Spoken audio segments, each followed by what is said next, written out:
Hello అండి, నమస్తే. ఈరోజు వంకాయ బుర్జీ చేస్తున్నాను. వంకాయ మాత్రము కాల్చి, పెద్ద వంకాయ అనమాట, కాల్చి పెట్టుకున్నాను. ఇలా కాల్చి మెత్త చేసి పెట్టుకున్నాను. ఇది కొత్తిమీర, టమాటాలు సన్నగా తరిగి పెట్టుకున్నాను అనమాట. ఉల్లిపాయలు, పచ్చిమిరపకాయలు, ఎండుమిరపకాయలు వేసి తాళింపు వేసేసి ఉల్లిపాయలు వేయిస్తున్నానండి. ఇది వేగిపోయింది. ఇప్పుడు టమాటాలు వేసుకోవాలి.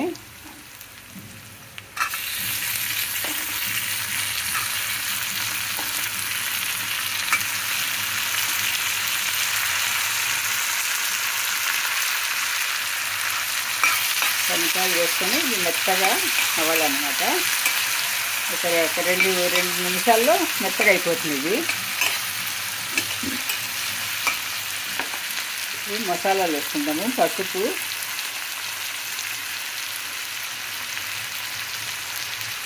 పసుపు చిక్కడు, కారము. ఇది మూడో రకం అన్నమాట. పెద్ద వంకాయతో చేసేది. ఒకసారి కాల్చి ఉల్లిపాయలు, పచ్చిమిరపకాయలు పూరి చేశాను, అదొకటి. పెరుగు కలిపి చేశాను ఒకటి. ఇది ఇంకో రకం అన్నమాట. ఇందులో కారము, ధనియా పొడి, పసుపు వేసుకొని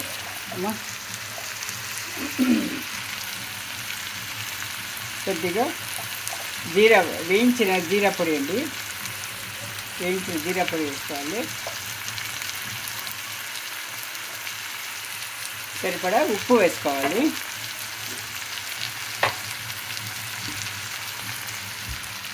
సరిపడా ఉప్పు వేసుకొని ఇది వేగాలన్నమాట. ఇది బాగా టమాటా పళ్ళన్నీ బాగా మెత్తగా గుజ్జులాగా అవ్వాలన్నమాట. అప్పుడే ఈ వంకాయ గుజ్జులో బాగా కలిసిపోతున్నది. 2 నిమిషాలు మూత పెట్టి పెట్టేద్దాము. అంతా ఇదిగా వస్తుంది. ఇది తర్వాత ఇవన్నీ టమాటాలు బాగా మెత్తగా అయిపోయినాయి. ఇప్పుడు ఈ వంకాయ గుజ్జు వేసేయాలన్నమాట. కాల్చి మెత్త చేసింది అన్నమాట. ఇది వంకాయ గుజ్జు అన్నమాట.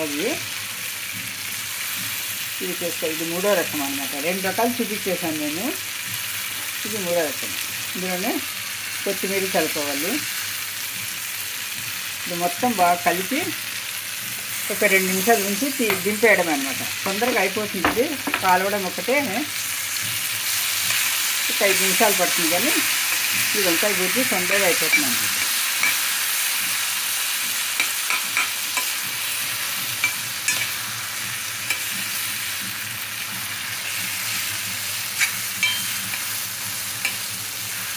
వేయాల్సిన ఇంగ్రీడియంట్స్ అన్నీ వేసేసాము. ఇప్పుడు ఒక దమ్ములాగా పెట్టుకోవాలి. కొద్దిగా నీళ్ళు వేసి, మరీ చిక్కగా అయిపోయింది. కొద్దిగా 1/2 గ్లాస్ నీళ్ళు చాలు.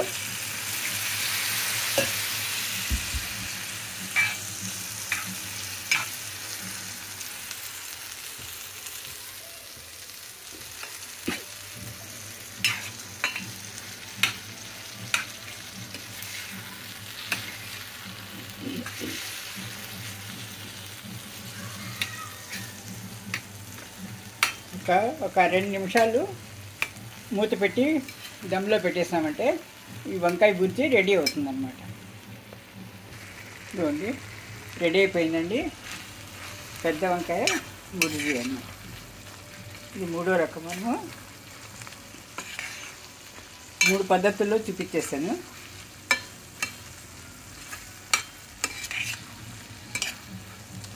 బాగా బుర్జీ చట్నీలాగా ఉంటుందండి. గట్టి చట్నీలాగా ఉంటుంది అన్నమాట. ఇది ఛానల్ చూసిన వాళ్ళు లైక్ చేసి సబ్స్క్రైబ్ చేసుకోండి ప్లీజ్. తర్వాత ఇష్టమైతే, వంటకం బాగుంది అనిపిస్తే షేర్ చేయండి. మీకు ఎలా అనిపించిందో చూసి కామెంట్ చేయండి. థ్యాంక్ యూ ఫర్ వాచింగ్ అండి. సబ్స్క్రైబ్ చేసుకోండి ప్లీజ్. సరే, ఇది అయిపోయింది. 2-3 నిమిషాలు అయిపోతుందండి. ఇది కాల్వడం ఒక 2 నిమిషాలు, మొత్తం 5-6 నిమిషాల్లో ఈ వంటకము రెడీ అయిపోతుంది అన్నమాట. చూసారా, ఇలా ఉంటుందండి. ఇది కిచిడీలో కానీ, బగారన్నంలో కానీ, చపాతీలో చాలా చాలా బాగుంటుందండి.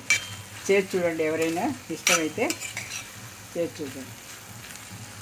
థ్యాంక్ యూ ఫర్ వాచింగ్ అండి. Hello, thank you.